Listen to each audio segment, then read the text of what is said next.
Hey, what's up, everyone? We are Hello. live. I believe it's episode 6 now. I We think we've done are. 5 so far. So that was just Light and Darkness from Terranigma, which is a great, the final game in um,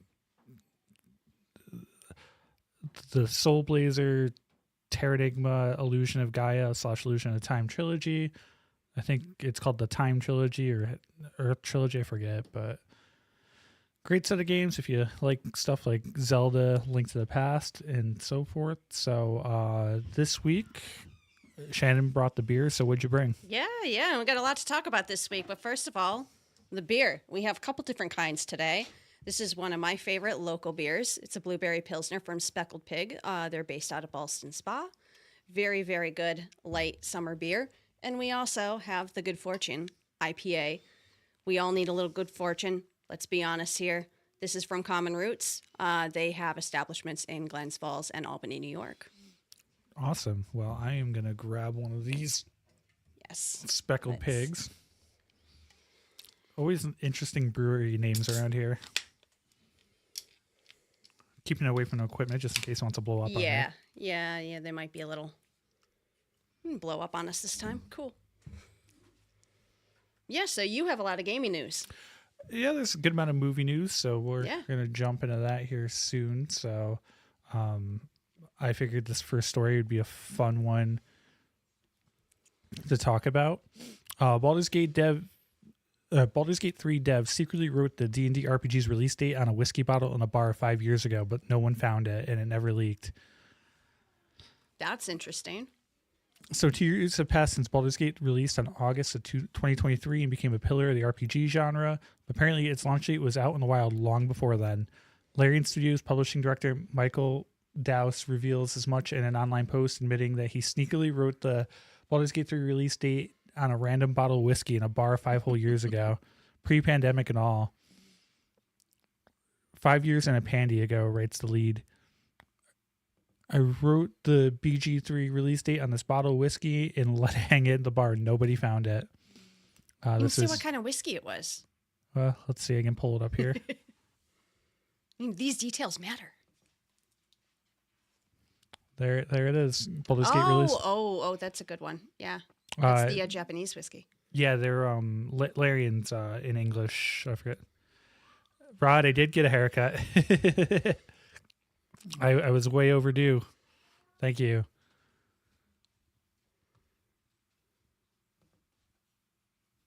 How you doing tonight, Rod? Hey, Rod. The not so leaked isn't a problem legally speaking, as nobody ever came across the secretly written release date. He also admits that, unsurprisingly, he was in fact drunk when he wrote on the whiskey bottle. I was drunk, says the publishing director, but it never leaks, so in retrospect, it's funny and not a legal issue. He then jokes, maybe I did it again, who knows?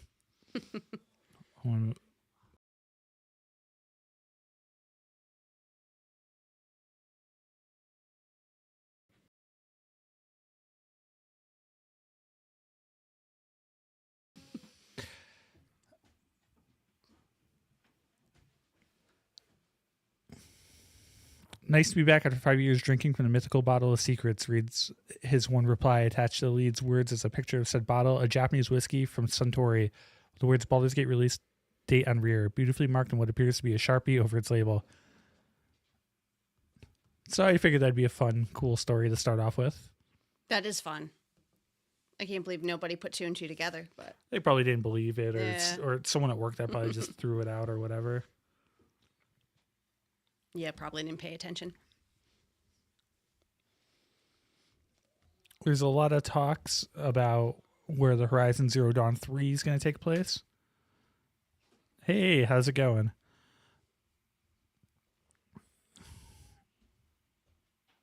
Let's see. Horizon Zero Dawn. The BGM show is the beer gaming music show. We do gaming news. We do movie news reviews. Like we're talking about Superman tonight. Yeah. We have some drinks. It's just a podcast. It's me and my friend Shannon. So hello, who do we have on? This looping. They're called looping. Oh, hello. Well, welcome. Thank you for joining us. Horizon Zero Dawn fans have been discussing where Horizon 3 should be. Yep, we Cheers. get beer from local breweries. I mean, we'd even do whiskey. We do anything. We're from upstate New York, and we just grab a lot of local breweries, whatever We they love have. craft beers, so we like to highlight local craft beers around the region. Originally released in 2017 on the PS4, developed by Killzone Studio Guerrilla Games, Horizon Zero Dawn quickly became one of the best games on the console. Set in the 31st century of our planet, overrun by what can only be described as robot dinosaurs and humanity on the brink of extinction caused by a deadly and corrupt AI known as Hades. So, too bad Hades wasn't around. Oh, yeah, I know. So, it's up to the tribal outcast Aloy and her friends to save our planet from total annihilation. Aloy's story was continued in the sequel, Horizon Forbidden West, as well as expansion Burning Shores. Without giving too much away, Aloy's quest to save our planet is far from over. Fans of the series cannot wait to see how it gets played out in Horizon 3. Everyone thinks that Horizon 3 is going to take place in the Pacific Northwest, even kind of moving north, because the other one was like Colorado.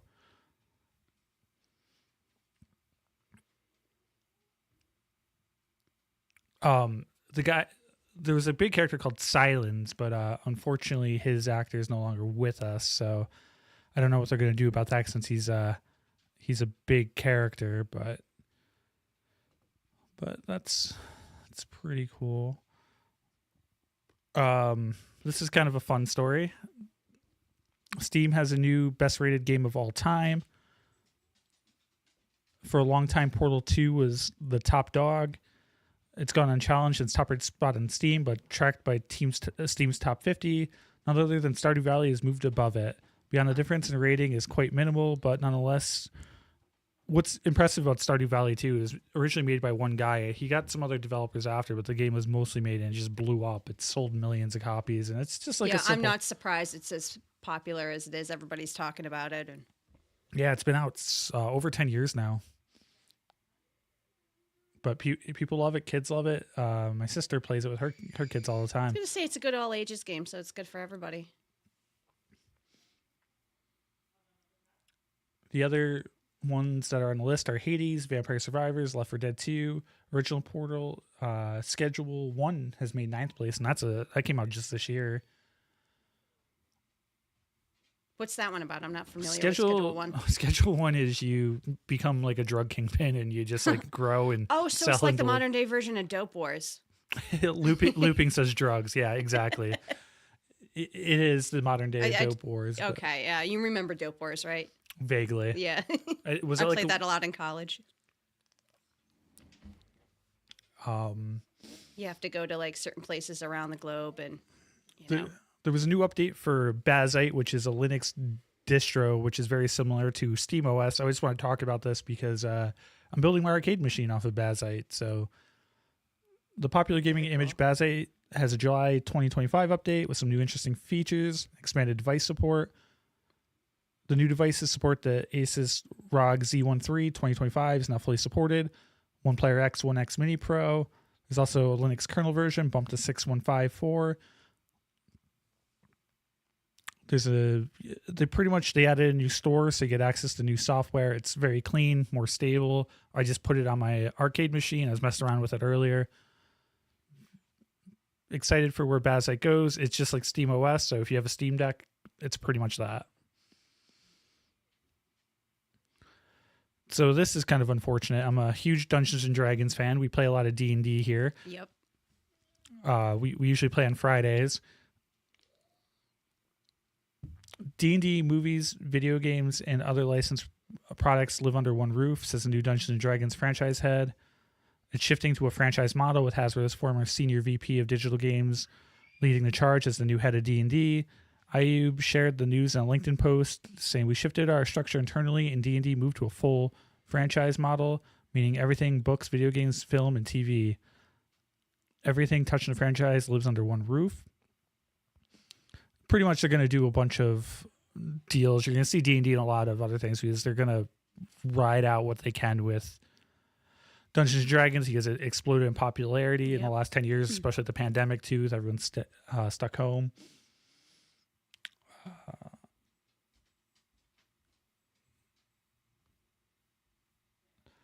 It says it's more of an internal shift in structure. The impact here cannot be overstated. This is massive for D&D. Will allow for a strong, coordinated, and well-funded approach for the franchise, and most importantly for us as fans.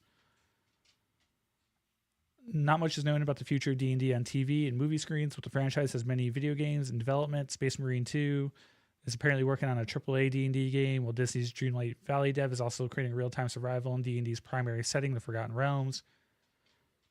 So, yeah, they're doing a lot more games. The movie wasn't as successful as it could have been, unfortunately, but it was pretty popular. I was going to say, what were your thoughts on the movie? I thought Honor Among Thieves is a lot of fun. The movie from like 20 years ago was terrible, but Honor Among Thieves is really good.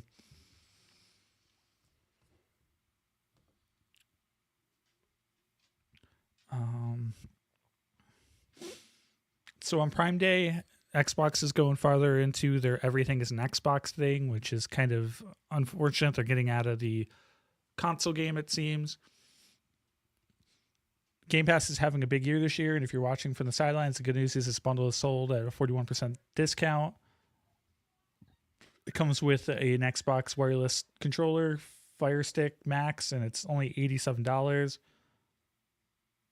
You get Game Pass Ultimate for a month. So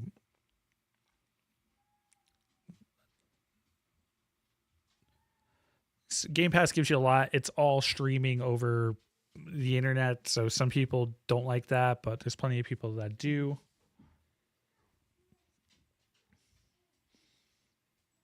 You know, you could just get the Fire Stick Max and you could stream Game Pass. That is the future, but I like physical games.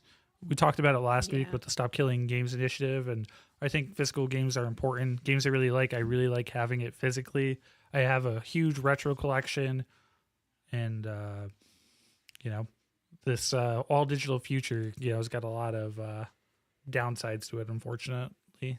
Yeah, definitely. I agree with that. You know, I'm the same way with like music and movies. You know, I like having the physical media. You know, I collect a lot of vinyl. I still have CDs. If they're my favorite bands, then I want the physical media as well as the digital downloads. I have a huge vinyl collection. I showed my nieces and nephews it earlier. So some of these Prime Day deals have gone, but there's still some good stuff. I got a new monitor, so that was exciting. The new monitor looks amazing. Yeah, you'll have to show me that later.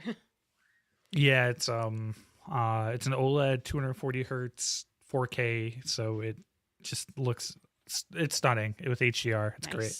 Nice. The Elder Scrolls 4 Oblivion Remastered update. Exactly, Rod. Physical media all the way, 100%. Elder Scrolls 4 Oblivion Remastered Update 1.2 finally adds performance improvements, tunes, journeyman difficulty setting.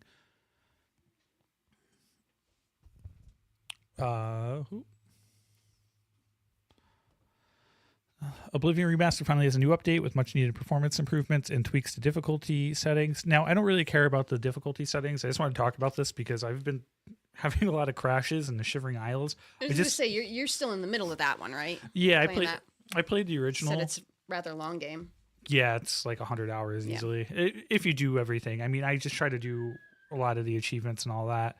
The problem I've been having is the Shivering Islands. I have a pretty powerful PC. I built it not that long ago, and it's really unfortunate that that I'm having all these like crashing issues now. It just makes the game hard to get through because like I'll play for a while, it crashes, and then it's like you lose all this progress, and I just don't want to keep doing it over and over again. I'm like stuck on a quest, and it's frustrating. So I just wanted to mention time waster too when that happens. I remember that happened to me when I was doing online gaming, and games do a lot of autosaves nowadays, so it's not as frustrating. But on the same quest, I keep losing like 10 minutes here and there. I've wasted like an hour on it, and I'm hoping this update fixes it so I can finally finish the game. And this is a pretty fun one. Limited run games, which they have their issues, but they try to keep physical alive. Their slogan's always physical. they're releasing a new version of Doom, which actually works on Super Nintendo because the original release on Super Nintendo runs like absolute garbage. Mm-hmm. Kind of excited to hear more about this one. Let's see how long. It's a 2-minute video comparison, so I'm going to throw this on the scene. Yeah.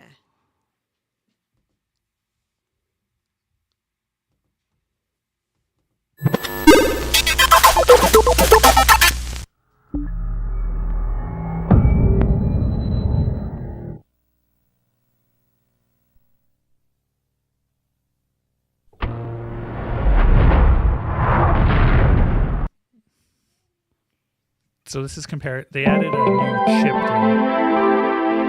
make it run better. I gotta lower it here. Too loud on the desktop audio side.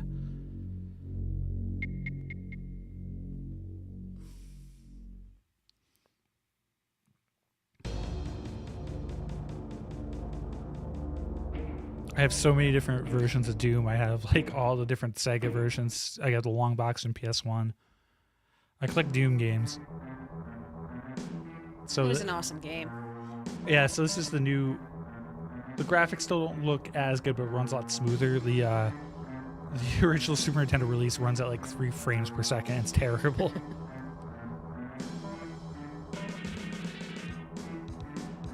Though what I'll give the Super Nintendo is the Super Nintendo's got a great audio chip, so it definitely plays a lot. The music and sounds are good. It's better than a lot of the other releases on console. PlayStation had one of the best Doom releases. I always played the DOS version, so I was pretty lucky there. But yeah, I played the version on PlayStation. PlayStation is one of the better ones. Yeah. Yeah, this is bringing back a lot of memories right here. This one, the frame rate's a little bit better. It's not perfect, but they added a chip that's similar to the one that's on the Raspberry Pi, which helps it run better because originally the Super Nintendo version was the worst.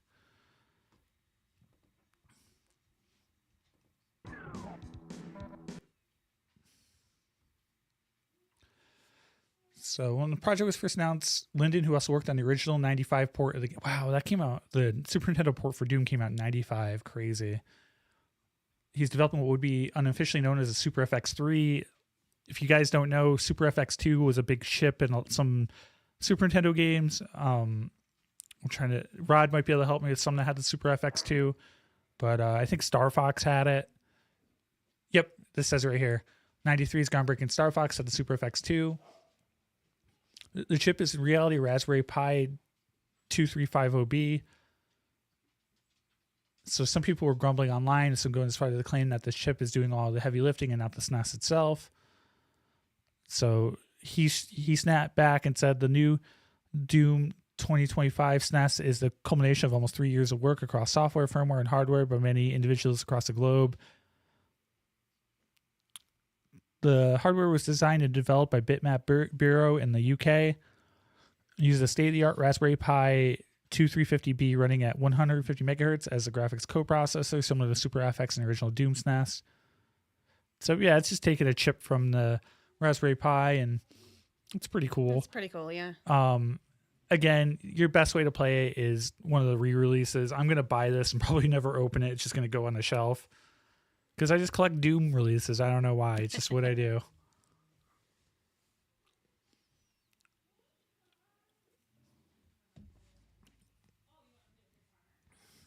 Resident Evil inspired throwback survival horror title Pulsebreaker announces trailer.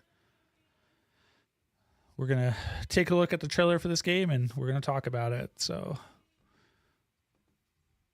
let's get this full screen. How's everyone out there doing? Yeah, hope everybody's having a good Saturday night. Kind of sweltering here in Albany. Oh, yeah, this looks like nice. PS1, PS2 Resident Evil, which I'm all about. Pulsebreaker. Oh, that's a short trailer, but I love the remakes, but there's a certain charm to those tank-controlled old games like the original Resident Evil games, the Silent Hill games. in the not as good graphics definitely add to the atmosphere. Like the PS1 horror games are, still go back to them, still have a good time with them. Narrative horror game Vile Exhumed launches July 22nd on Steam, and we have a trailer. This is a narrative-driven one, which, narrative-driven games aren't for everybody, but I always like them as long as they have a good story. Let's take a look. Final Girl Games. That's a good name. That for is a good name. I was just going to say, I like that. Very cool. Oh, it looks like you kind of like go through emails on a computer and you probably like unravel. I actually just got one of those To Hunt a Killer. Whoa. Well, it's so good for YouTube, so. Oh, man. Yeah, this looks kind of... I was going to say, it kind of reminds me of To Hunt a Killer. Do you know what To Hunt a Killer is? No. It's like I'm a not familiar box with that you one. get where like you kind of try to help solve like cold cases, and you Okay, get like cool. you get a bunch of like reports, and it's a multiplayer game where it's a board game, but the problem with it is you can only like Okay. really play it once, because once you know the solution, you know the solution. Yeah. But it seems pretty cool, so I'm looking forward to it. And Uncharted fans are now losing their mind over a new game leak, which I'm pretty excited about. I was going to say, you've got to be pretty excited about that then. Yeah, I think they're going to reboot the series with his daughter, because at the end Okay. of the fourth one, he's finally settled down and he has a daughter, and she's 12, and she kind of just, at the end of Uncharted 4, Drake ends up with Elena, and that he was always like with Spoiler Elena. alert. Yeah, I mean, it's like 10 years old at this point, let's be honest. But the at the end of 4, you play as his daughter, and she kind of like goes through their old stuff at their house and like discovers, like sees a picture of them like holding guns, and she's like, "What's this?" And they kind of explain to her how they were like, treasure hunters or whatever you want to call them. And I think she's gonna get into it, so that'd be pretty cool. Last year, Naughty Dog announced Intergalactic: The Heretic Prophet, which is Neil Druckmann's new game. New sci-fi game from the mind of Neil Druckmann. It seems as though that's not all, though. They're developing another game alongside of that. It's being led by Uncharted: The Lost Legacy director Sean, I'm not even going to try to pronounce that, who left Naughty Dog in 2018 to join Crystal Dynamics. He returned in 2021 to work on this. So this game's 3 years in development. It's got the guy that did the last. So Uncharted,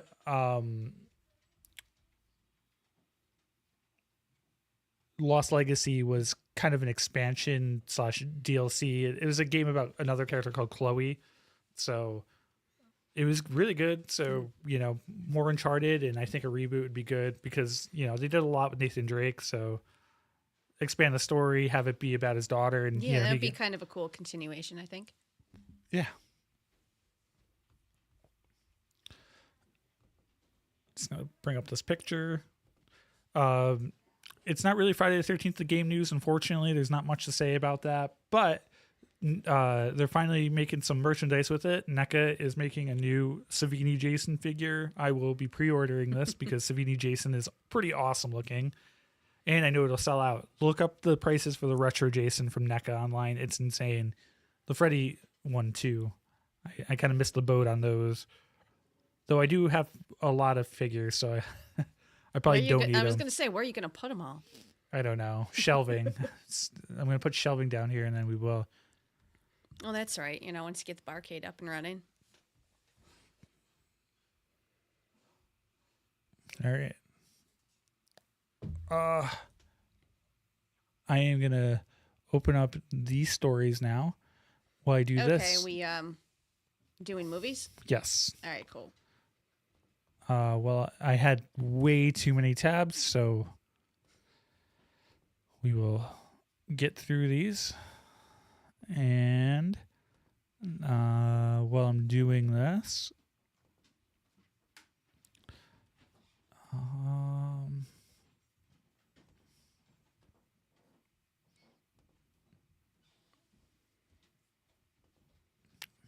just opening up the trailers and stuff, so stop it, autoplay.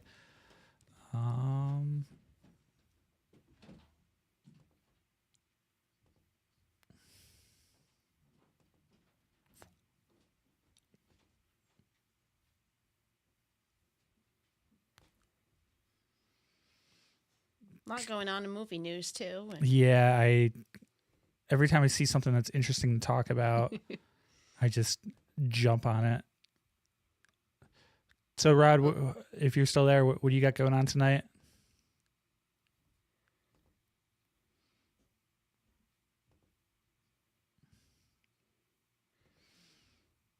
Do you want to like comment on like the Superman movie now, like while you're doing that? Kind of kill two birds with one stone? Well, we kind of save that for after the news, Okay. you know. Usually that's like one of the last things is we break down the movie. Because there's cool. a lot. Yeah, I usually have all this open, but I'm almost there. It's same as last week, and good for you. How's yeah, let me know when you're free. We got to get together, and I can show you the progress on the arcade setup. Like I said, I got that portable one I can bring over. Let's say your machine's looking pretty cool. Yeah, It'll be cool once you get the decals. Yeah, on there. The art's ready. Actually, I just since I bought a new monitor, I put my old monitor there. See, it's curved now. Yeah. I was gonna say I thought that was a new one.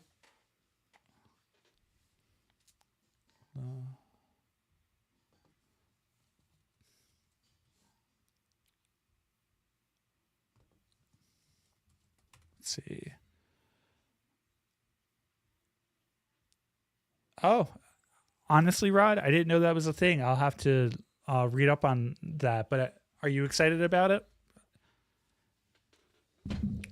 The only Masters of the Universe movie I know is the one with Dolph Lundgren that was kind of... Yeah, I remember seeing that a long time ago, and oh my god, that was so cheesy. Because I mean, I come from... I'm an 80s kid, so I remember He-Man, the actual like original cartoon, and yeah.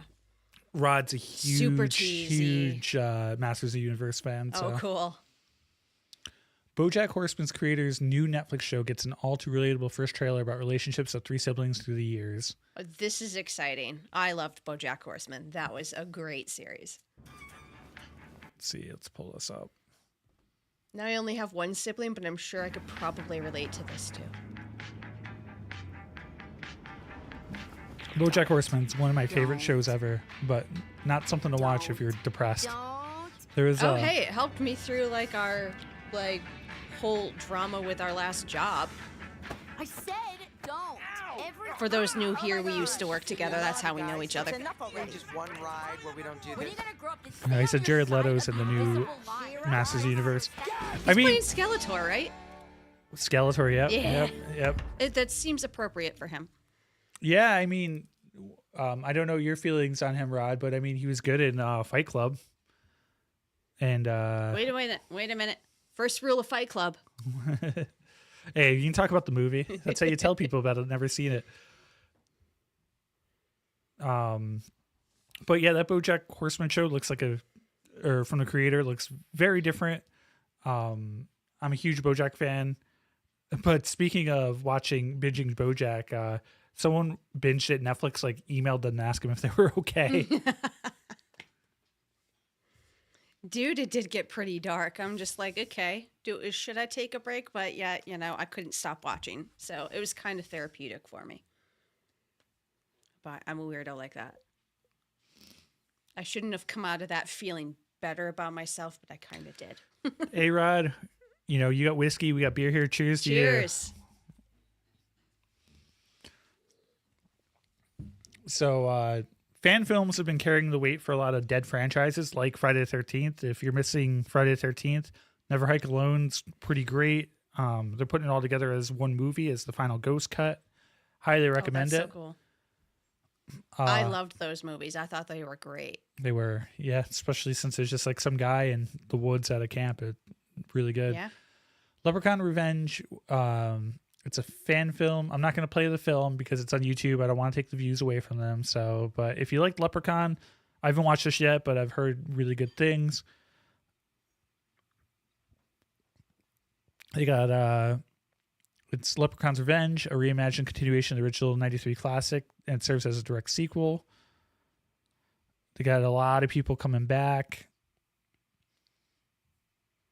I'm surprised because it's been a while.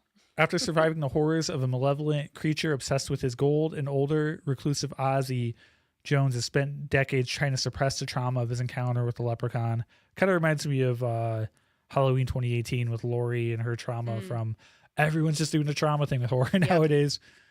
Now haunted by hallucinations and living in isolation, his compound is sealed with boarded windows, homemade charms, and arcane relics. It's only defense against a nightmare that he's convinced isn't fully over. They did a Child's Play one too, like 10 years ago. I remember hearing about that, yeah. And then they did the show after. Yep. So Yep. I didn't watch the show, but I heard it's actually pretty good. But the show is just called Chucky, so because no one called it Child's Play anymore. Everyone calls it just it's Chucky. all about Chucky. I never watched the series, but I never really got into the whole Child's Play thing. I don't know. Michael The whole Levy freaky doll. said the Leprechaun franchise holds a special place in my heart. It was the first horror film I ever saw. Made me want to become a filmmaker. Whoa. Speaking of that, it's always fun because Jennifer Aniston wants to pretend it doesn't exist, and that was like her start. Oh, that was? I Oh, didn't you realize didn't know she was that? in that. I Yeah, didn't realize she's in the that. first one. It's great. Some people embrace it, some don't. I didn't know her until Friends, so. Like Kevin Bacon started in Friday the 13th. Oh, yeah, I knew that. He gets the Yeah. but he's pretty okay with that. Not Robert. What's his name? Jack Sparrow. Johnny Depp. Johnny Depp was in Nightmare on Elm Street. He came back for the fourth one. He's on TV with Freddy. So then they had the actress that played Pamela Voorhees. She just wanted to buy a new car. That's the only reason she took the movie. So Rod says Chuck has definitely been scary to the Chiefs fans. There's been nothing scary about the Raiders to the Chiefs in a long, long time. That Rod.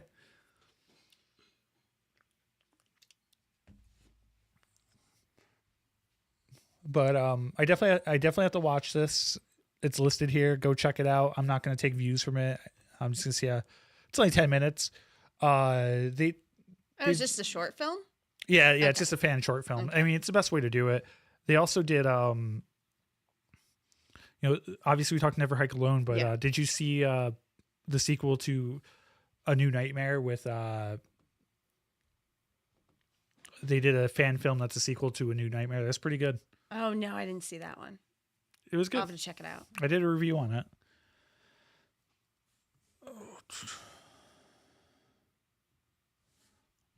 The Grabbers Black Phone 2 return was secretly set up in the first movie, teases author behind 2023 horror hit. It's a trapdoor into the second film. Author Joe Hill, who wrote the short story The Black Phone, has explained that the Grabbers return for Black Phone 2 was set up in the original movie. The upcoming horror sequel, directed by Scott Derrickson, brings back the menacing serial abductor, despite him being murdered, with Ethan Hawke reprising his role as a grabber. During the interview with Screen Rant's Grant teased that the grabber's returning. Hill confirmed that Hawke's character is dead, but explained that Finney Thames has already communicated with Ghost, and maybe he isn't as gone as we once thought. It's going to be interesting to see where they go with this second one. There's several aspects of the Black Phone that we recognize as potential for a sequel. A moment from the original movie could tie into the Black Phone 2. I don't think I could say this is a quote from them. I don't think I could say too much about that. I have seen the theories. I would just point out that the grabber is dead, but being dead hasn't stopped people from reaching out to Finney before. So maybe he isn't as gone as we thought he was. I'm excited to see what people make of the picture. Originally, Scott and Cargill were sure there was a sequel there, but there were two things that the first time I saw the film, I thought, oh, there's going to be a bunch of these pictures because that's iconic in the way of Freddy Krueger's glove, Michael Myers' mask, and the hockey mask and stuff. I think we're going to have a bunch of the grabber. So yeah, they're going to make a franchise out of this. And, if it makes... Well, Ethan Hawke, like, I haven't seen the first one yet, just the previews. I need to sit down and watch that sometime. But he looks really menacing, and I hear he does a really great job. Oh yeah, he's awesome. I've always liked him. He's a standout in that movie. Yeah, the movie wouldn't be nearly as good if it wasn't for him. Yeah. We have a trailer for Bambi: The Reckoning, which I heard about this one. which is in that whole Winnie the Pooh murder verse or whatever. Yeah, Disney characters turn murderers. I mean, I am wearing my Nightmare Mouse shirt, Oh, you are, yeah. so you know, That isn't it? I was at a kid's birthday party, so it's my kid's birthday party shirt. Can't wait to wear it to Disney. That doesn't surprise me at all. Gotta traumatize those kids. Oh, it's the same people who did the Oh, of Winnie the course Pooh. it is, because it made so much money.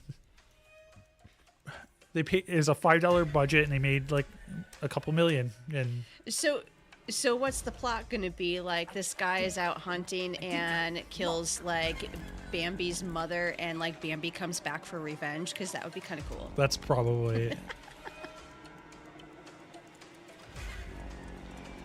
it. Are you- The oh Pooh man. universe. Oh my gosh. Well, it's like So many things I could say about Kevin that. Smith did like Tusk, and then Yoga Hosers, and he's supposed to make Moose Jaws, which is like Jaws but with a moose in Canada. He might have held on to that one for too long.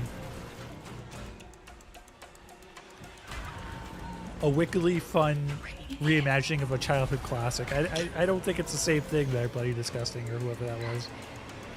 However, it would be, kind of cool to see, cute woodland creatures, killing humans for a change. That'd be kind of cool, Well, there's plenty of movies like that. It's usually wolves. Yeah. You ever see 2010's Frozen? Yeah. It's a skiing movie. No, not that one. They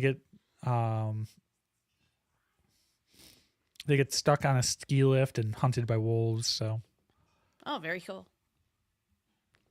this for the 4th of July, they posted a new poster for Strangers Chapter 2, Land of the Free, Home of the Strange. I like the tagline. Yeah, it's coming out this September, so it's pretty soon. I mean, they filmed them all back to back, so they'll come out each year. The first one was an inferior version of the original, but I think there's potential for this to go I don't places. know. I don't really have high hopes for the second, but maybe it'll surprise me, because I didn't really care for the first at all. I just thought everybody was kind of stupid and they made dumb decisions. Yeah, but I mean, a lot of horror movies are that way. Yeah. And Well, you kind of want to root for, the two main characters, and when they're stupid, it kind of makes you just be like, okay, get them. yeah, or you just hope no one makes it out. There's plenty of movies that are like that. So I forgot to talk about this last week, but Stern is making a Jaws. Okay, this is Pinball. cool. I want their Godzilla one, so I wouldn't get this one. And I only have room for one, and it's got to be Godzilla. But this is awesome. Oh, yeah. Have you seen the Godzilla one? I haven't, no. and kill him. But it's not going to be pleasant.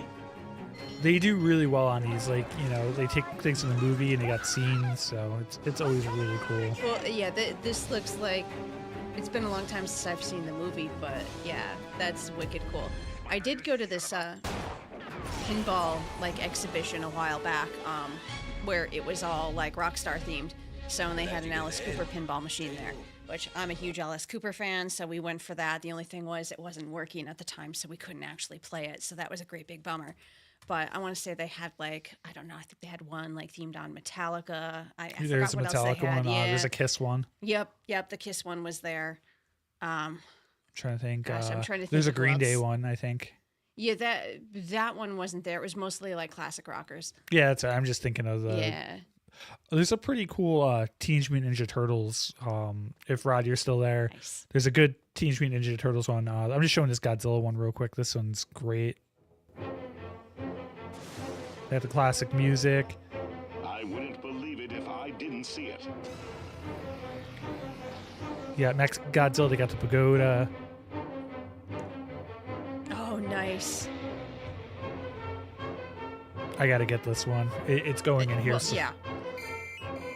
Like I said, that Jaws one. There's plenty of other We cool have just ones, learned but that Godzilla has made And they're incorporating Blue Oyster Cult too. Their Godzilla song too.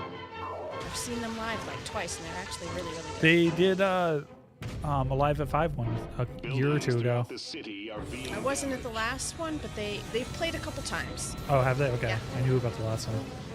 Wait, actually, maybe I wasn't the last one. It seems like they played 2 or 3 times, and I was there 2 out of. I was gonna say I think it was last year that they came back. And I'm just like, I've seen them twice already. Eh. This just looks really cool. Oh, that's neat. Incredible. Utterly incredible. Yeah, for all the pinball machines that are out there, this is the one I want to get. I have all the Godzilla movies on Blu-ray. I've been a fan since I was a kid, so There's like what, 40 movies, something like that. yeah, they're like 38, That's crazy. 39 maybe, including the US ones. I think they're up there. Yeah. You can add mods to it, but this has got like The bridge is down. it just seems like really interactive. It's pretty cool. Will That Godzilla does- be yeah, able it to does stop look- Mechagodzilla? Wow. That's really That cool. is badass.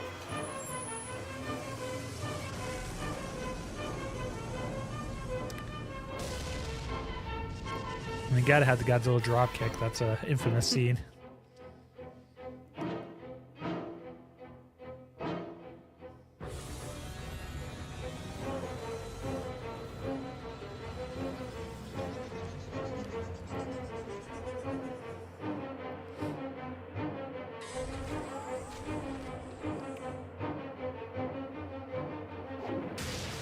This building is on its last leg.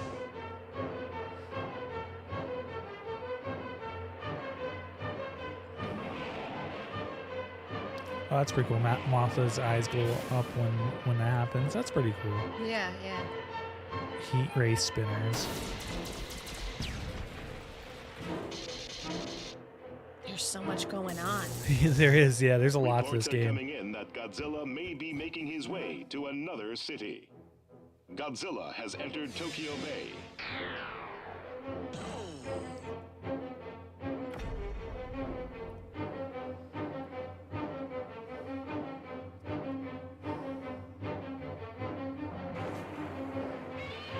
Godzilla has returned. So okay, awesome. yeah, that is That's the pretty cool. one I'm gonna get. It's like $10,000, but it's fine. It's fine. I'm excited about this. You could finance it. Well, at this It costs point, more than my car. this point, I'm probably gonna have to pay cash for it because it was released Oh, is a couple it years like ago. a limited thing?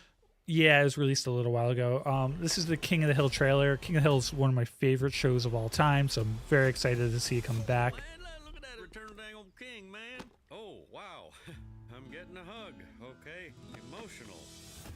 It's been hard with you and Peggy gone, Hank. I might have let myself go a little. World has changed, Dad. I don't know how to kick someone's ass over Zoom, but I'll figure it out. Okay. Is that a... Don't worry, they're both all gender. Uh-huh. Are we all gender? 5 stars? I'm gonna give you a 4. That way it gives you something to work towards. Which is like the worst thing you can do in these Fives service should apps. be rare in this world. We sure are. I do not want to be conceited, but I have been told my whole life I'm a 5. Irashamase, Dirkome. I'm your chef, Bobby Hill. Dang it! Nowadays, beer is fruitier, bolder, more assertive. I've been drinking beer for 40 years, and I never wished once that it tasted more like fruit. I love a dance with clear rules and instructions. Bobby wants to bring that new girl over for dinner. The vegan? What the hell am I The supposed to vegan. feed her? Can't we just put some grass in a bowl? Okay, this is going to be good. Oh yeah. Did you watch the original series? It's one of my favorite shows. On ever. and off, on and off. It's worth a watch through. It's really good. The thing they don't tell you about retirement is there's so much. Well, I time to like fill. anything Mike Judge Honey, puts you out do not anyway. need to He's get up at the hilarious. crack of dawn every I actually think this is his I didn't best work. retire to sleep my life away like some nepo baby. I mean, I was a huge Beavis and Butthead fan, but that's kind of nostalgia because me and my best friend did like the female version of Beavis and Butthead, and we recorded it, and yeah, it became a thing. Let me hang up and call back. This is pretty funny. But And then I discovered Office Space, and yeah, it was just Office is good. He made another movie which called Extract, which Yep. Extract's got a weird humor, but now this stuff I'm excited about. Bandai Namco the Gundam film stuff. Yeah, celebrates that's up your alley. 30th anniversary of Mobile Suit Gundam. Gundam Wing's my favorite. It's the one that got me into Gundam. I know as a series, it's got its issues, but yeah, I love Gundam Wing. So at the San Diego Comic-Con, fans can head to booth 3829 and they'll find a towering statue of Wing Gundam along with a wide range of exclusive merchandise. There's going to be a Gundam showcase featuring 30 years of Gundam Wing panel. I hope they announce like a remake or something. They're going to have all the American voice actors, including Rod, if you're still here, Scott McNeil's there, which is, of course, his duo. Brad Swale, which is Catra. He also does Amuro in the original Gundam series. Yep, there we go, Rod. Exactly. Rod just put hard eyes. He knows. They did for the 30th anniversary a remake of the closing and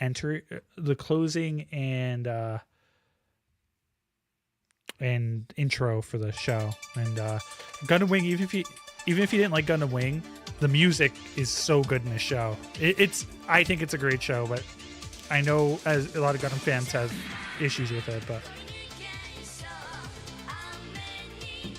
I can't believe this came out 20 years ago.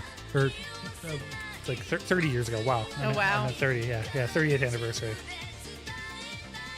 95 this came out. Feeling old yet, Thor? Well, we didn't get this till... See, I said 20 because we didn't get this till about 2000. But it came out in Japan in 95. The designs of the Gundams are really good. I really like the characters. I'm a huge Hero and Duo fan. And I know there's like... Exactly, Rod. The music in Gundam Wing is so great. I have the whole soundtrack on my computer. That's why I'm going to play the intro have it here. on vinyl yet? There's not a vinyl release There's that not. I know of. Oh wow, I'm surprised. Yeah, they had a J-pop pop band do like the whole soundtrack, and it's kind of like this. It's kind of like you might like some of it because it's kind of like a little probably. little I mean, bit if it's like kind of dancey. Yeah, it definitely is. Well, I mean, even this is kind of yeah, a good four on the floor beat.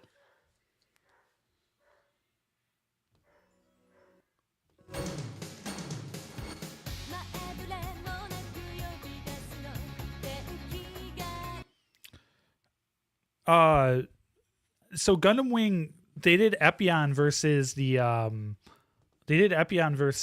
Power Rangers. Did they do a new one?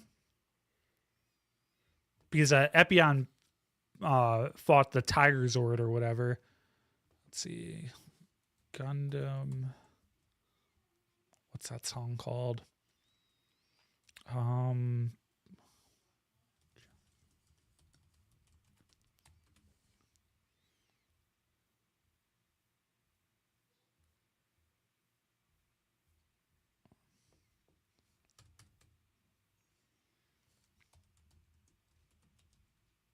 Tiger Zord, yeah, that was it. Yeah, and I think they got it right. Tiger Zord towers over him, but Epion's got a nuclear generator in his stomach. That's why the sword's so insane. The Epion is awesome.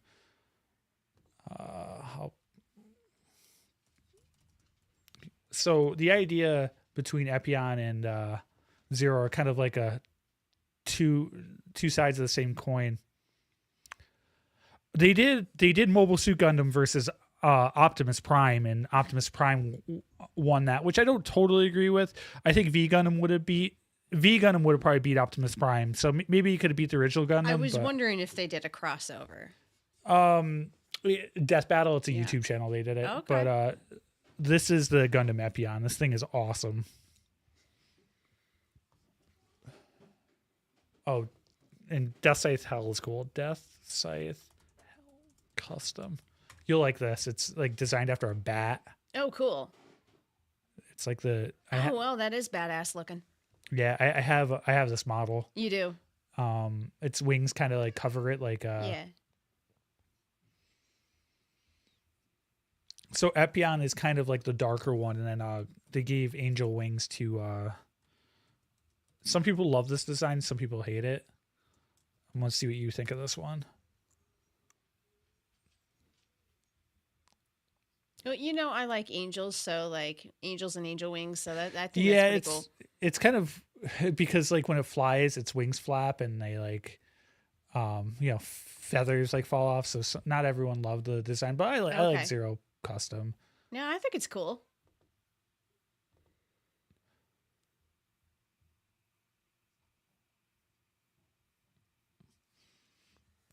Yeah, I know you're a big. I know you're a big. I know you're a big Optimus Prime fan, but see, not only didn't Tommy have the battle experience, Epion's got the Zero system, which kind of like tells you like, hey, this is your only chance to win. This is what you got to do. Shannon, to nerd out, in Gundam, Zero and Epion have this thing called the Zero system, which makes you hallucinate, and most people it drives insane, but some people can pilot it, and it shows you every outcome of a battle and how you can win. Okay. That's why I think Optimus Prime, sure, I'll give it Optimus Prime over Gundam, but I don't think Optimus is beating Zero or Epion. Or like I don't know if you watch Unicorn Gundam. Gundam Unicorn's pretty ridiculous too. It sounds ridiculous. It doesn't look like a unicorn though. Let's see, Gundam Unicorn. It's pretty cool looking. It's just that's it, kind of powered up, but like, Okay.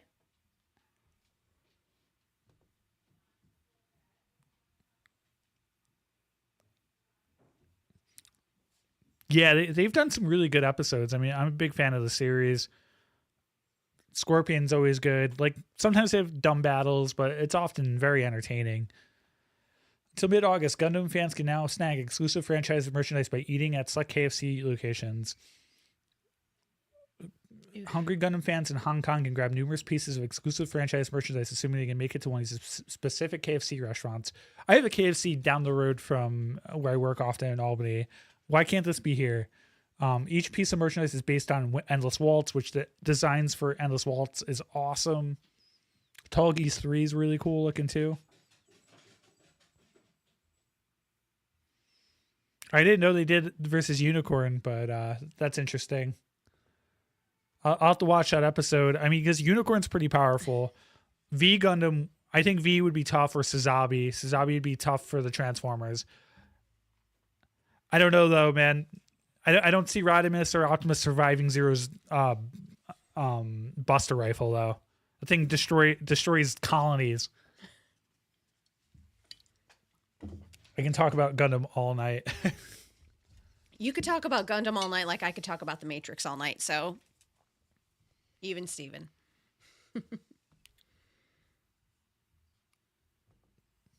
There was some leaked Camp Crystal Lake photos, so Oh, cool. it's in the- So it's happening. It's not just a talking point. Because we've heard a lot of talk about it, but we haven't really seen anything definitive. and they got Linda Cardellini. Yeah. Well, I She mean, that's is- just about the only thing. Like, Right, it's but the I only, mean- news we've gotten so It wasn't far. originally supposed to be just a prequel. Let me see if I can find. Let's see, leaked Crystal Lake photos. There were leaked photos that got pulled down. Okay. Let me see if I can dig them up. I'm sure they're out there.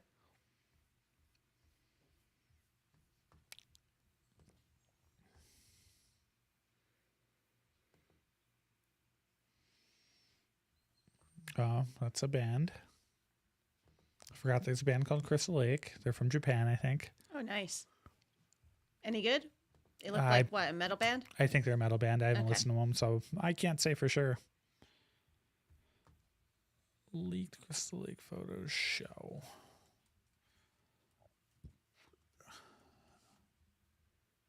Here we go. It's on Reddit. Reddit, they'll still be here. All right, looks like we have 3. I'm going to put it on. So it's kind of blurry, but this is obviously the main camp. It says camp welcomes Let's see, how do I go to other ones? I don't know how to Reddit. I mean, I do on my phone, but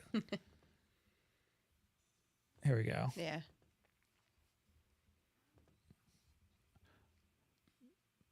So it looks like there's a police tape there. So this is probably where he drowns. So this must take place when he goes missing. So that's interesting.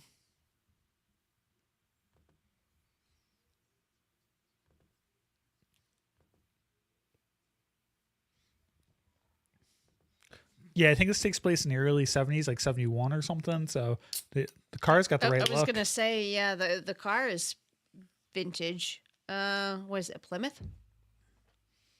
Yep, and there's a Plymouth, and then I think that's a police car. Yep. And then there's a police bike, so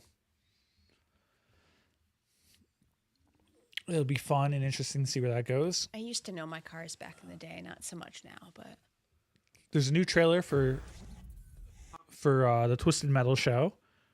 Twisted Metal is a great series. My favorite are Twisted Metal 2 and Twisted Metal Black. Twisted Metal, do you know anything about it there, Shannon? no, I was gonna ask if it's worth watching. I kind of know like the overall premise, but Yeah, the first show doesn't jump in the tournament. The second season Okay. supposedly is, but Okay. it's pretty much a tournament where a lot of psychopaths fight to the death in cars, and the winner gets one wish. okay. So is it kind of like a battle royale type thing? Yeah, it's just like a tournament, and like people get eliminated and die, and a lot of crazy characters like the guy in the clown in the ice cream's like a psychopath, If we win, we can wish to bring psychopathic down all killer. the So Gotcha. it just got a lot of crazy characters. Like that was just Dollface. I was gonna say the one guy was that Captain America. It is Captain America. Okay. He plays the main character in this. And Very see cool. the crazy clown. He's a 9, wait, hold on. I got to go back a second here. 10. Oh wait, so In 10. the crazy clown in the background. Oh, yeah, him. Yep. He kind of looks like something out of Mad Max. Oh yeah, 100%. But this looks like the tournament. So yeah, he fights in a ice cream truck. So and that's Axel. Axel's a cool character. Cool. He's got his arms and giant wheels. They'll show him. Okay. That's what makes your wish worth it.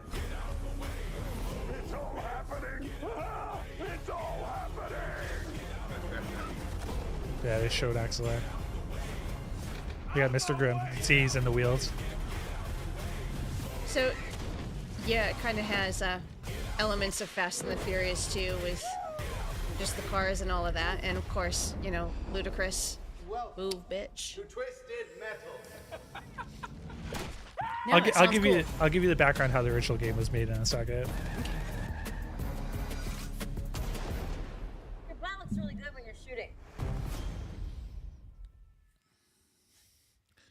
So, and you'll appreciate this. Mm-hmm. The original creator of Twisted Metal is the same guy that made God of War, David Jaffe.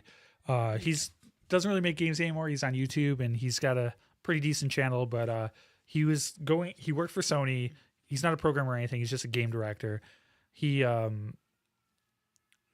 was waiting. He was in LA and he got sick of waiting in traffic and just thought about strapping on machine guns and destroying all the cars in front of him. I can And relate. So Twisted Metal was born. Nice. I can relate, and even though I haven't driven in downtown LA, I have been with people who have driven me around downtown LA, and yeah, I don't know how they do it.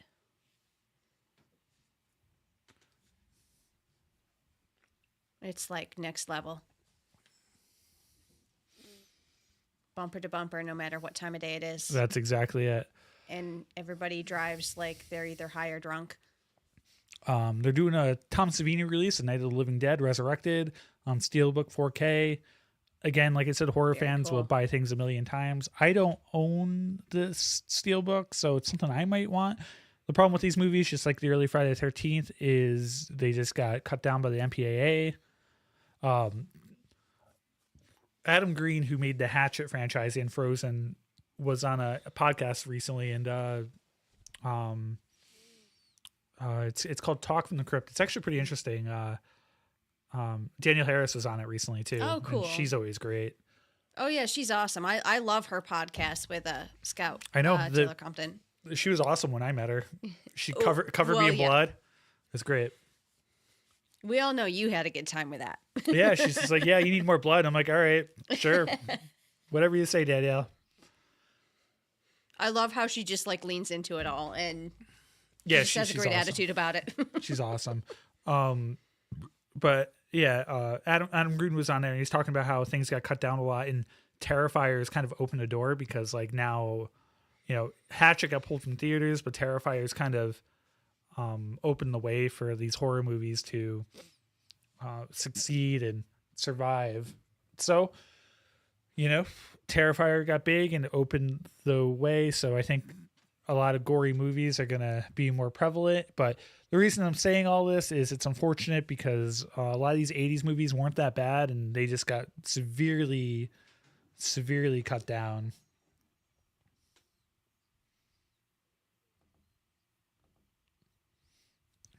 I think we're getting into the Superman stuff now. All right.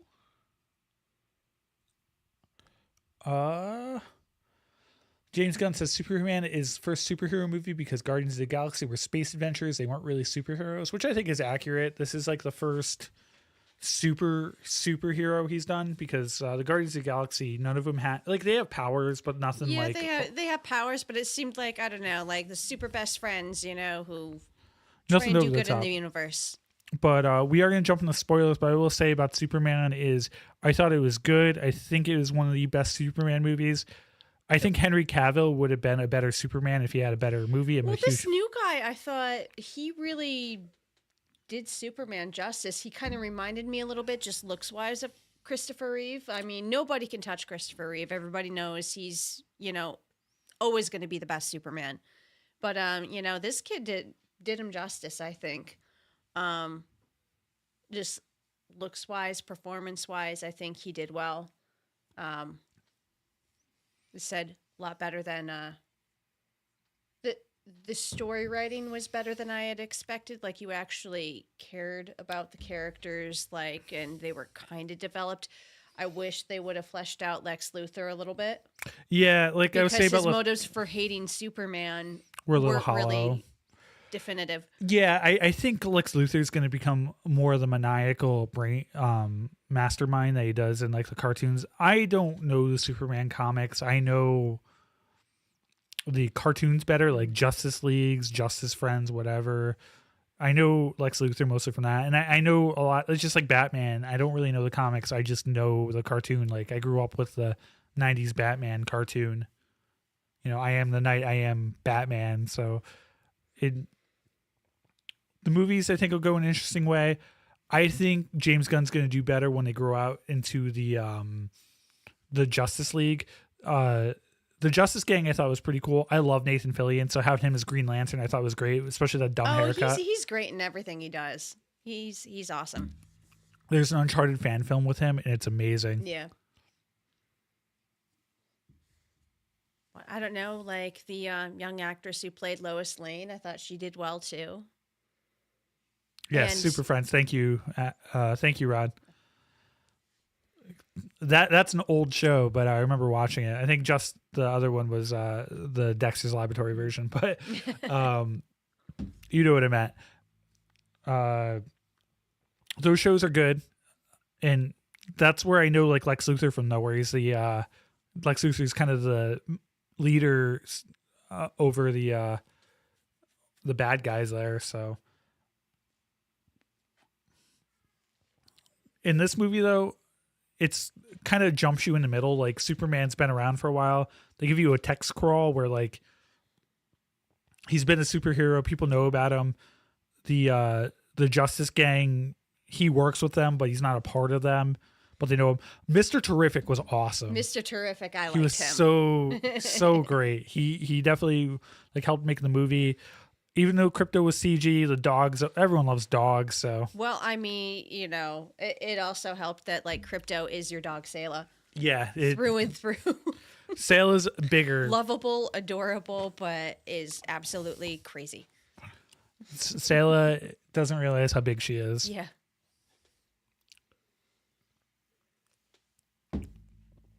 So the movie starts off where Superman pretty much has beaten everybody and gets beat down in the beginning by this like genetically enhanced. They think it's from this like other country that he stopped a war in, but spoiler alert, Lex Luthor's like generated these people to kill Superman because he's jealous. Is essentially and he has a stake in that country that's at war. He's got a stake, but he even said his main thing was that like I could never be. Essentially, he says I can't be you, so I want you dead. And with that, even though that they didn't flesh out like his story and why he hates Superman so much, the fact that Superman was such a prolific figure, you know, in Metropolis. I mean, you know, it's kind of like, you know, a fan gone toxic. So that's where I could kind of, it was believable.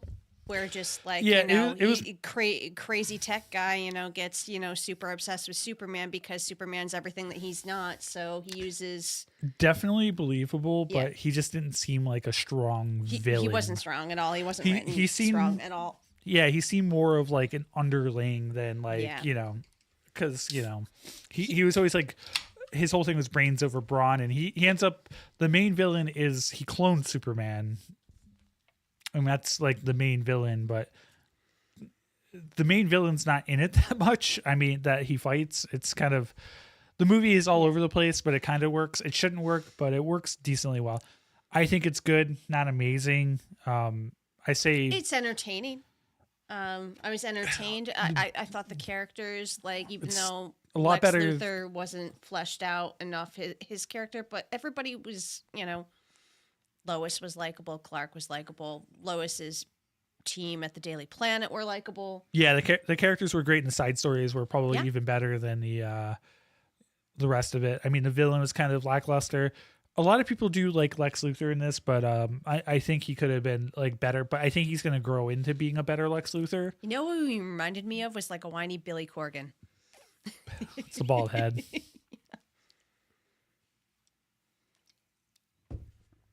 I'm just trying to think of what to say about it. I mean, there's a lot of CGI. A lot of scenes were obvious green screen. Like I said, it's not as good. This is launching the new DC. It's no original Iron Man. There's plenty of Marvel movies that are better. It's not a blockbuster, but it's worth a watch, I think. Yeah. It's entertaining. It's entertaining, and it's a good popcorn film. I didn't hate it, so I'm hoping Fantastic Four is good. I think that's in a week or two. Next week, though, is I Know What You Did Last Summer. Oh, and I don't care if that movie is bad. I am going to have a great time. Going to have a few of these. It's going to be... that's going to be fun. Real fun. I mean, that's right up there with Scream, too. So. Well, the original I Know What You Did Last Summer was made by Kevin Williams, written by Kevin Williamson, so he also wrote Dawson's Creek, but we don't. He's written a lot of stuff. He's got an interesting career, but he's been a good writer consistently. I mean, Dawson's Creek was a hit for a reason. I mean, I didn't watch it because I wasn't into teen soap operas, but and it's peeking out now. Don't mind us both wearing Ice Nine Kills. This was not. This not was planned not at all. Planned. I almost didn't wear this because I thought you were going to wear an Ice Nine Kills shirt, but yeah. Oh, well, actually, I was, before I worked out, I was wearing another shirt, but. Oh, I've been through like 3 shirts today. It is so swampy and disgusting. humid out. It is disgusting right now. Yeah, like I said, I think it's worth watching. What was cool is, I didn't know this, but WB Games has got an office in Troy, which isn't far from us, and they all had a special screening, so that was cool. I tried getting in that; they wouldn't let us in, but that's fine. We're not big enough yet, but no, not yet. One of these days, we'll have to network. WB Games might get bought by Sony. That'll be interesting. I talked about that a couple episodes ago. Yeah. Let me work my magic. See if I know anybody who knows somebody there. Because it's Albany, so. Then I know people who have worked at there's another game developer. Oh, Vicarious Visions. Vicarious Visions. So they're now Activision Albany. Okay. Because Activision owns them now. Oh, okay. They make some good games. So they made a Tony Hawk remake 1 and 2. Okay. They also they've helped out with like World of Warcraft. So I got a friend that works there. And that's Sayla scratching at something upstairs. What I was gonna say though, what was really cool. What was really cool is our theater is actually pretty full. We usually go and it's like there's like 5 other people besides me and my friends. You know. It's usually, it was encouraging to see like a lot of people brought their kids out because it is family friendly. It's a little, I mean, it's a little dark here and there. I mean, when Lex Luthor, you know, kills the one innocent, again, spoiler alert, but that was kind of, but they didn't show it, did they? They cut away. It was like far away, so there was no like blood. But, I don't know. I watched worse when I was a youngster. So another thing too is it's got that James Gunn humor, which has like random jokes at like. Sometimes they work, but inopportune times. Yeah, sometimes it's just like this isn't the whole when Lois and Lois and Superman. Yeah. Because he wasn't Clark Kent in that scene; he was full out Superman. When they were having their heart to heart after their fight, you know, and what was going on in the background that was kind of made to for humor. It was just that was very out of place. I mean, it was cute, but I'm like they were having a moment. And they had good chemistry together. Those 2 actors actually did really well chemistry-wise. They did, and she was the wife in The Amateur. Yeah. So that was cool to see her. They also, what I was going to say too, something I think this movie lacked though is he should have been Clark more. Yeah, he should have.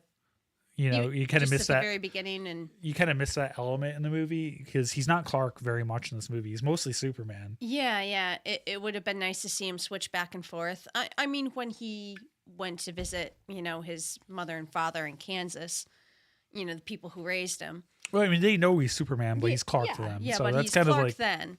And that was another kind of, nice moment where it was good writing, the exchange between Clark and his father. Yeah, no, I think James Gunn's gonna do well. I think we're gonna get a lot better movies than we had before. I mean, I love all 3 Guardians of the Galaxy movies. They were all great. The first one's probably my favorite, but the second one, I'm a huge Kurt Russell fan.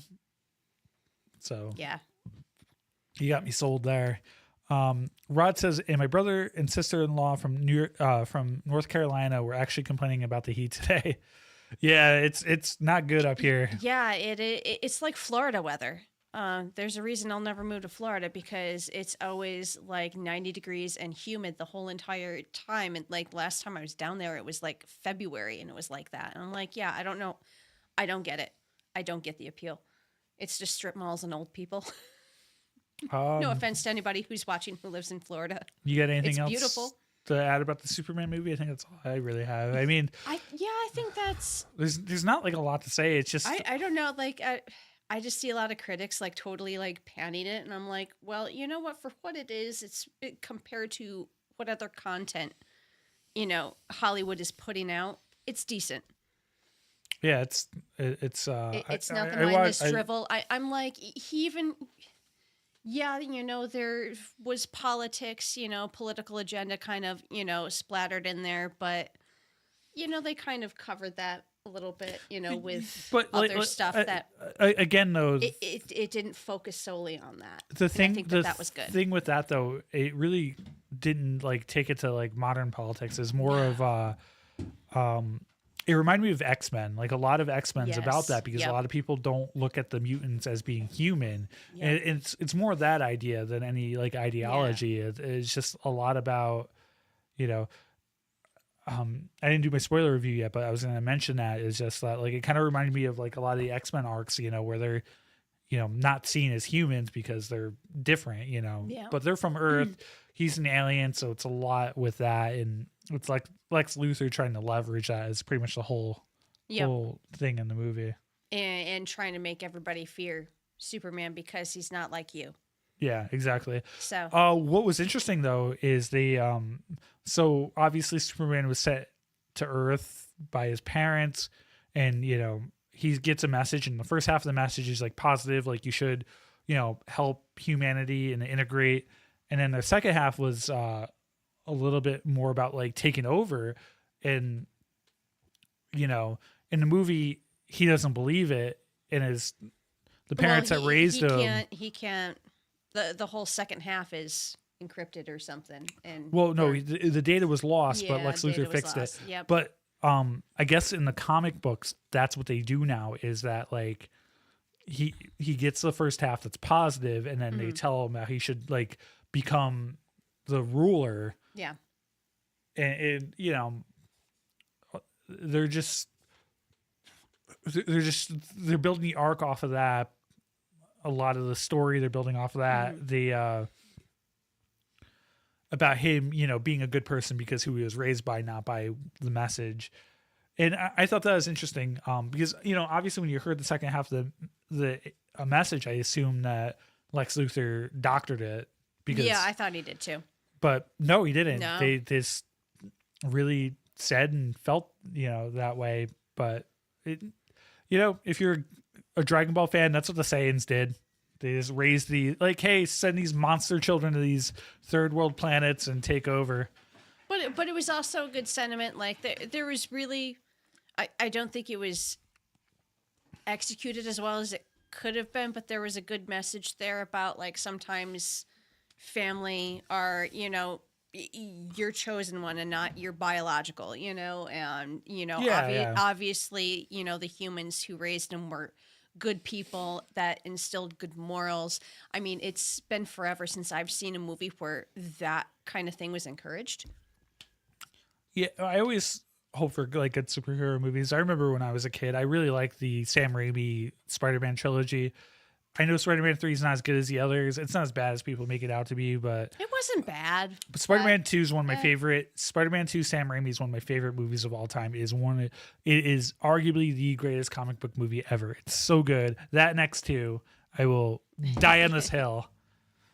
And I have no one else to argue with because you're more of a music girl, so it's Yes, fine. I am. What I say goes. What is it? You're the movie guy. I'm the music gal. So I know. I love and hate movies. I mean, I love movies, but I also I've sat through some garbage, but comes with the territory. So garbage like Black Demon. Night Swim. Nice. Oh, what other awful ones have we seen? We've seen some pretty bad ones. There's a lot from the 80s and 90s, so we could go on forever. I mean, you watch Evolver. Nothing good about that. Was campy though. I don't know. I wouldn't recommend it. There's value there. It's not great. Like, okay, so you said you downloaded one of my favorite cult classic movies, which is Hackers.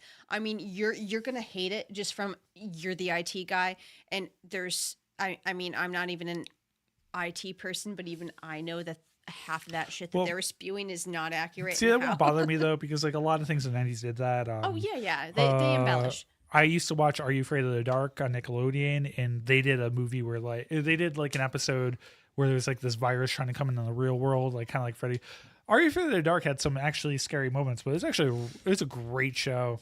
My sister was more into that than I was. I was older and I was all about the MTV at the time. My horror roots are. They run deep. They run deep and early. I got corrupted early. But I mean, Hackers was just a fun movie and, kind of just all about these punk kids, which I could identify with. And their fashion for the time was great. I had a jacket that was very Hackers like inspired. I know you're excited about that for Matthew Lillard, but when I meet him, for me, I'm totally going to be like he's to me though he's Stu and he's Shaggy. He's Stu and Shaggy. Yeah. And now I'm going to go up and shake his hand and be like, "Thank you, serial killer." And now William Afton. Which I mean, serial killer because that was his alias hacker name. Kind of goes into the whole Stu thing, which I think is kind of cool.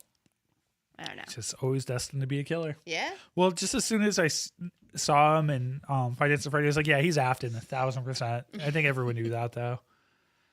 The Five Nights at Freddy lore is insane. Mm-hmm. We're gonna jump into music. I am gonna grab another beer, so I'm gonna let you lead off. Oh my gosh! You said you said you were gonna add stuff. Well, yeah, I did a little bit here and there, but I mean, how about you grab another beer? I just accepted it, so you couldn't add anything. So I have two music things to talk about. No, I added stuff. Oh, where? Write down like the Deftones thing. Oh, the Deftones thing. Yeah, that I'll was, talk I about didn't the. notice that. Yeah, yeah. You can start off with that. Yeah. Okay, yeah. I mean, did you listen to the new Deftones single yet? Yeah, yeah. Actually, I thought I added that. That's why. Oh, no, that was me. Yeah. So, yeah, the new Deftones single dropped just the other day. Very, very much in the lines of, I mean, anything Deftones do is a total mood. And I love it. I guess their new album, Private Music, is due out at the end of August, and there's so many cool new releases coming out in August. Hailstorm, they're another one of my favorite bands. Lizzie Hale rocks. She's like the modern day Pat Benatar. Great, great singer. Their new album, Everest, is coming out on the 8th, and I have got the signed vinyl pre-ordered, so I'm really looking forward to getting that. Yeah, and I met Lizzie Hale and her boyfriend Joe, who is their guitarist, earlier this year when they were doing an acoustic gig, and just like the coolest, most down-to-earth people ever. So I'm really happy to be able to support them. So yeah, shout out if you like rock music, check out Hailstorm. Check out the new Deftones single, new album. I mean, I'm totally pumped. I've loved them since college. So, but now that you're back, I've got all the Deftones albums on vinyl. I'll get this one too. First new album, like what, 5 years? Probably. Yeah, they've been pretty consistent. They took a couple breaks. They almost broke up. Oh yeah, I thought they broke up for a while. No, they took not really a hiatus, just a hiatus. but it was like a pseudo one. Well, Chino had his side project Crosses, which I love, and love Team Crosses music. Team Sleep. Yes, Team Sleep. He's got a couple. They took a break when their bassist died. Chi. That's right. Yeah. So they had a few, but yeah, I've been a big fan of them for a long, long time. I have all their records in vinyl. One of the first bands I just accidentally got all their stuff in vinyl. I've seen them like 3 times. I almost accidentally saw them in Boston a couple years ago. They were playing with Rise Against. I wish I could have went to that show, but circumstances didn't let me go to it. They're touring now, and I would love to be able to see them. I've never seen them, and I should have seen them when I was in college when they were playing small clubs, and I never jumped on it. I saw them twice at Upstate Concert Hall because they got big during White Pony, but then they hit kind of a low, White Pony. Great record. Saturday Night Wrist is kind of like their low point, but honestly, I love that album. I don't think that they've put out a bad record, but that's just me. Maybe I'm biased. Yeah. I don't think so. Some are definitely better than others. Yeah. I mean, the original one, I think, Adrenaline, there's a couple of good songs, but it's definitely more of the, leans more into the, new metal. I liked Adrenaline. I think Adrenaline's okay, but, I preferred, the one after, Around the Fur? Around the Fur. Yeah. That's still my favorite album. Around the Fur is probably my favorite. A lot of people like White Pony, but I probably prefer Around the Fur. I don't know the Fur all the way. Like My Own Summer, Shove It. Like that is my anthem. My second would probably be Diamond Eyes. Oh, that's great. Diamond Eyes is so good. Nino Koi or however you say it, is good too. Yeah. I thought Gore was a little bit of a step back, but like I said, I kind of like their weird ones. Like again, Around the Fur is probably my favorite. Closely, that or Diamond Eyes, definitely one of those two. But yeah, I think Saturday Night Wrist is super underrated. Oh, definitely. Yeah, I agree with that. But yeah, I'm totally psyched. It seems like all of my favorite bands are either like touring or putting out like new music this year. So yeah, I need to start making more money. Well, yeah, and we're going to talk about that a bit. But shut up and take my money. A lot of bands are doing a split double album. Silverstein's doing it. A Day to Remember is doing it. We got the new Silverstein album coming out too soon. We do, September. Pink Moon, which I like Negative Space. The new song with Dayseeker was good. Yeah. Drain the Blood. I'll talk about Silverstein anytime. So yeah. Well, we can do a deep dive into the whole album when it comes out if you want. Yeah, probably will. But yeah, we haven't had any album releases since we've been doing this. So that's true. We could definitely do that. Yeah. Well, I mean, because the M and BGM can also be music. So, and that's what it means. Well, no, the idea was beer gaming music and BGM's background music. So Yeah. like music's kind of Yeah. a secondary thing with that. But anyway, I don't know. I think the big news this week, because we're both wearing Ice Nine Kills t-shirts, is the new single. Yeah, which I thought is okay. It reminded me of Rainy Day. Rainy Day, yeah. And I like Rainy Day better. I'm a Resident Evil fan, and I just think the song's better. But I think the song's fine. I'm working on a video, though. I have a lot of theories about what Ice and Kills is doing. I was talking to you yeah. the other night. I Yep. think they're... The new single's called The Great Unknown, by the way, and it's based on The Matrix, which is one of my favorite films of all time. I could literally sit here and talk all night about the philosophy behind The Matrix. I am that big of a geek. Oh, wow. This is kind of green. It's kind of cool. It's like see-through. Oh, yeah. Yeah, the key definitely catches that. Yeah, I think they're leaning into the whole AI thing because it's meta. There was a rumor a long time ago that the Silver Screen 3 is going to be Silver Screen 3 3D. So I think they're going to go with that. But I think it's going to be a split album. And I think the first half is going to be the AI Spencer, and he's going to kill all the band members of Silence. And they're going to, that's why he's red pilling them, and they're going to wake up, and it's going to come into the horror side. But I'm thinking they do like stick with like a high sci-fi horror. Like there's so many good sci-fi horror songs they could do. They could do Alien. They could do The Thing. Yeah. I would love to see them do The Thing. Well, and it's not sci-fi horror, but it would also be cool to see them do, we were talking about it earlier tonight, Fight Club. I think that would be kind of cool too, but it doesn't run with the theme that they're going with. But I just think that would kind of be cool, and you can make a good song out of that. You know, maybe make it about, my name is Robert Paulson. They've been doing a lot of horror / movie stuff for a long time, even before the Silver Scream. I mean, every trick in the book was all like horror books. Yep. And then like the first album, Last Chance to Make Amends, was a horror story, kind of like a self, original one. But that's, I think I get where you're coming from with the Fight Club. I just don't see him doing it just because it was just a random idea that popped in my head, and I'm just like, oh, well, there's so many cool twists and turns. And depending, like, maybe that would be like the next album. Maybe I'm getting ahead of myself, but I could see Spencer, with the Psycho Killer coming back, and emulating Tyler Durden.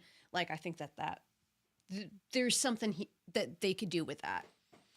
Yeah, I like I said, just the whole psychological part of it. I think the idea, but I just think I think it's gonna have. Yeah, it doesn't. I think it's gonna have a horror element because, like, for instance, like let's look at the off-brand ones they've done. The farthest away from horror they've done is probably the Edward Scissorhands song, which I love because I love that movie. But it's also Tim Burton. There's aspects of horror in that. Yeah.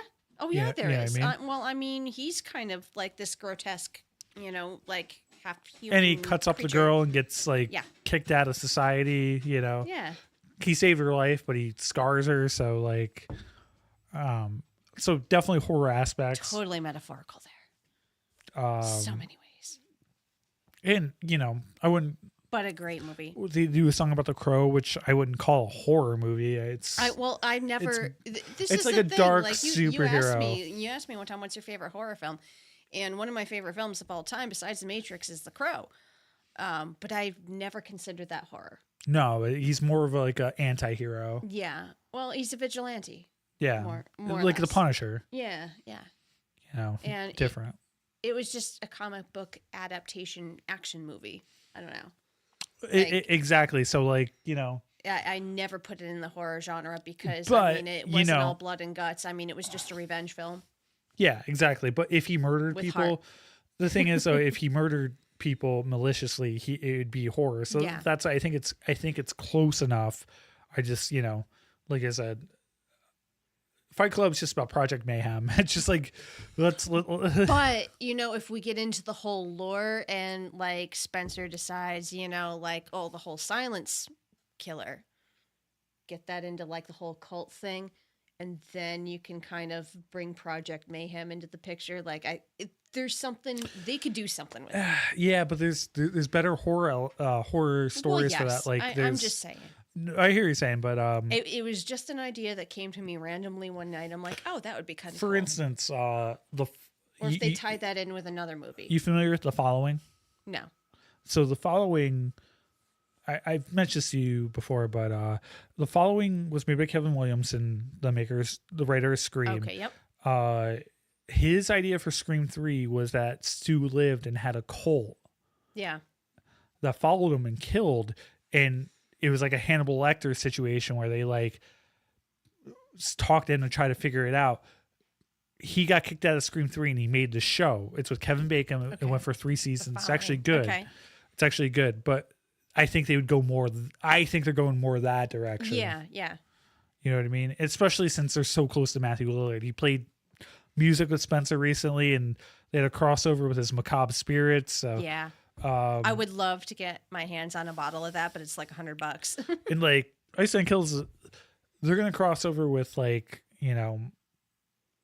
Fight Club's a little bit older. I could see them doing like a crossover like Five Nights at Freddy. I imagine. Oh yeah. With Oh Matthew yeah. Lillard, they're gonna do like. Well, I was gonna say Fight Club was also like those. The stars that are in that film are way too big, to want to work with. You know. They get like horror icons. I mean, Well, maybe I don't know. Helena Bonham Carter might be up for it because like Scout, she's mad cool. Scat shows up. They got Joe Bob. Like they've gotten a lot of in the new video. They got Bill Moseley. Yeah. Well, yeah, he's been a long time friend of theirs too, right? He has. He was at was he at the last con? Yeah, he was. Yeah, so they, like I said, they're deep in the like horror community, and I think it's going to continue that way. Yeah. It would be cool if they branched out, but and some fans want them to, but I think they found said they at least are branching out with the Matrix, and it'll be interesting to see where they go from there. I don't think that's as much as an offshoot though as like as much as like Fight Club would be, just because well, yeah. like the Matrix, like the whole idea of the machines creating this like mundane life for people and like sucking life is like kind of horrific. And like if they go the sci-fi route, there's Terminator, which I think they're gonna definitely do something about Terminator. Though I would love to see that. Yeah, I mean, there's also Austrian Death Machine, but they made a plenty of Terminator songs. But I could see them doing Terminator. I think the Thing, Alien. There's so much great sci-fi horror out there. It's one of my favorite. If they do video games, Dead Space. Dead Space is one of the best horror franchises ever. I love Dead Space. I'm surprised they haven't, touched upon video games yet. But again, they did. I mean, down the road. Resident Evil is more video game than that's true. There are movies, but the games are more well known than any of the movies. Silent Hill. I'd love to see him cover Silent Hill. Oh yeah, that would be cool. Because that's very psychological. Yeah. So.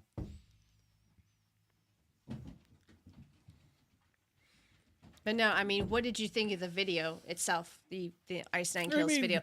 All of them are very like. They just redo scenes from the movie. So like I think a lot of their movies or a lot of their videos are good. I mean, I think they put a lot of money into this one. I mean, they have a lot of money. Well, you can see it, honestly. I was going to talk about this in my video. Like, you look at their first silver screen video, I believe, was the Nightmare on Elm Street, American Nightmare. And they filmed that in a basement and like did scenes of a girl being chased by Spencer and a lot of makeup. But like on that album alone, the budget blew up. And then Welcome to Horrorwood is where they like really hit their stride, and they have way more money and their budget's huge and they're like mini movies. And like I said, it's a lot of CG stuff, but like they're all, it's just pretty much. But it was so cool. I mean, I thought they did the movie justice. And they incorporated elements from all three, which I was surprised. I thought that they would just more focusing on the first one, but which they did for the most part. But there were elements I'm just like, oh, cool. But that's the thing I'm saying is like they're videos are very like derivative of the movies. I mean, they're very much like, I mean, But it's always interesting to see their interpretation. Thank God It's Friday, I think, was kind of like their own thing. I think the original Silver Scream had more original, whereas like I think since Welcome to Horrorwood, it's been more of like, hey, let's just do the movie. I mean, like Funeral Derangements is very much Oh yeah. very similar, but it works with their movie. So that's Yeah. the thing is I think they make their videos very much influenced by the movies, but it also has to fit the story of Yeah, the Silver their Screen, narrative of what they're doing. Yeah.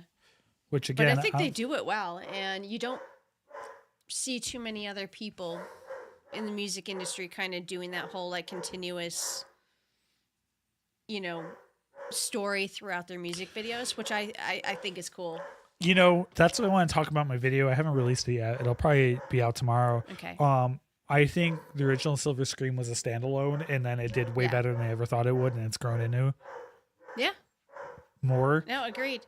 I think there's a lot. Well, when they televised, you know, all of their music videos back to back to kind of coincide with like, you know, showing the whole backstory of, you know, Spencer Sharness, the killer as a whole, or the alleged killer, I should say. That was really cool. And that's not something you see a lot these days. And I really think that brings like a different element to like not only music, but music videos and, you know, how they're made. Because I mean, now that we don't have MTV anymore, even though MTV still exists and it's just reality TV, you know, it's a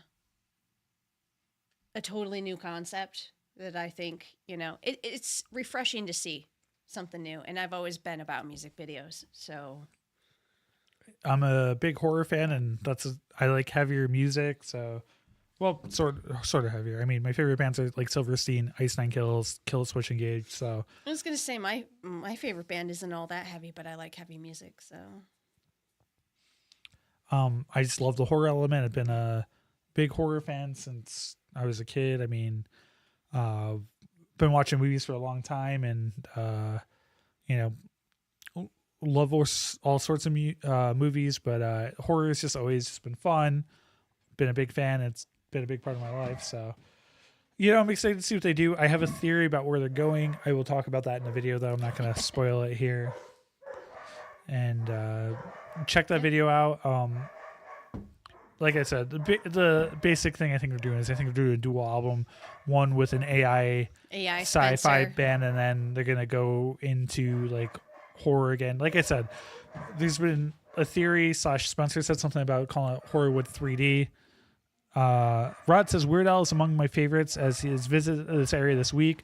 Are you going to the spec show? I kind of want to go. When is the show? It's this coming up. week, yeah. It's this week. I might go. I might get a long. Yeah, a long I've ticket. been a Weird Al fan since I was a kid, so he's I've never awesome. seen him, and I need to see him. I've never seen him either, so I'd like to. And I the think ticket, it's either Tuesday or Wednesday night. That The- was something like that. It's during the week. the other show I wanted to go to was Blink 182, but their tickets are too ridiculous.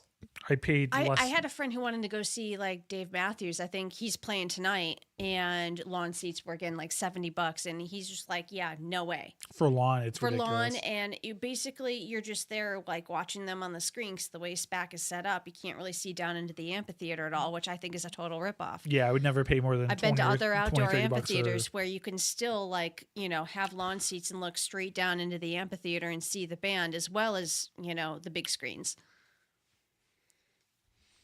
Just a pet peeve of mine. No, it's well. That's why I mostly get inside seats. Like when we saw Breaking Benjamin. Yeah.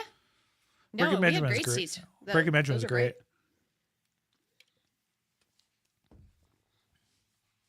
Yeah, though, Rod. Let me know if you go. I mean, if tickets aren't that bad, I might try to go. Well, I think lawn seats are like maybe 30. I'm thinking about it. It just all depends on funds and I haven't listened to his last couple albums, but into the 2000s, I listened to him for a lot. the 90s. Me and my best friend. 90s and 2000s. I mean, he did. You know, he's done some great parodies. Funny, talented guy. Big fan. Yeah. Nice guy too, I've heard.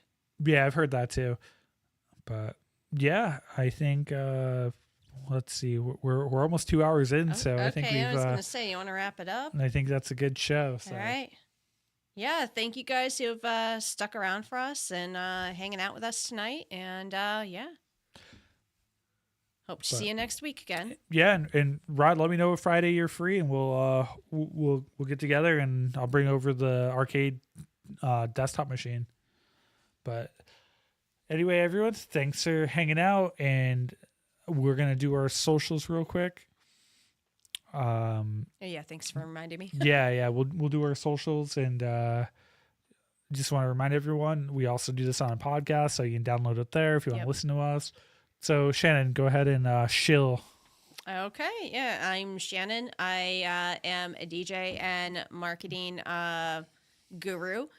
I do private and promotional events. Yeah, and basically all around knowledgeable about anything music related or marketing and business consulting as well. You could find me at j3-media.net.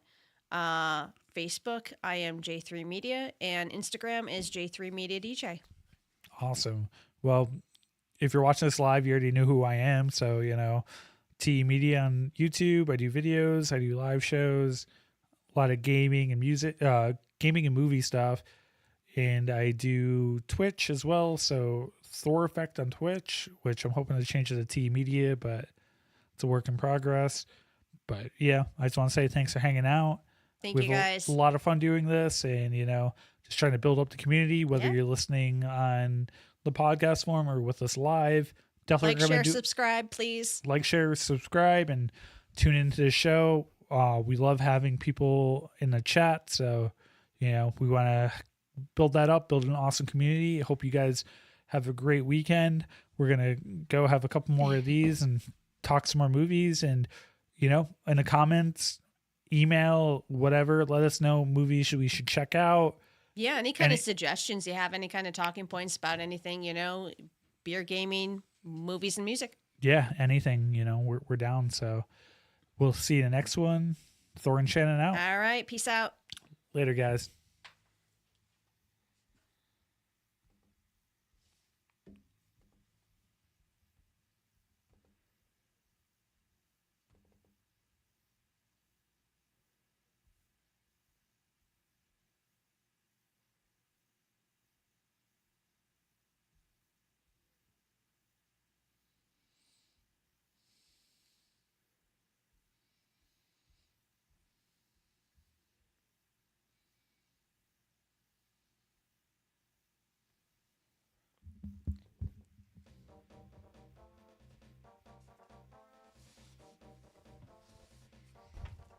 Hey, yeah, that was good.